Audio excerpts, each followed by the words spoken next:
ఏటిగట్టు చెబుతుంది అడుగు మన చేపవేట కథలు, మర్రి చెట్టు చెబుతుంది పంచుకొని తిన్న సర్ది రుచులు,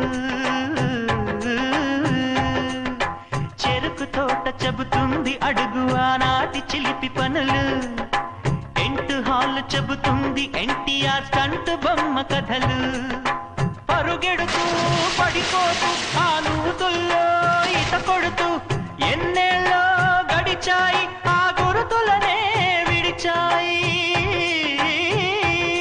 వయసంత మరచి కేరింతలాడే ఆ తీపి జ్ఞాపకాలు కలకాలం మనతోటే వెన్నంటే ఉంటాయి, మనలాగే అవి కూడా విడిపోలేనంట.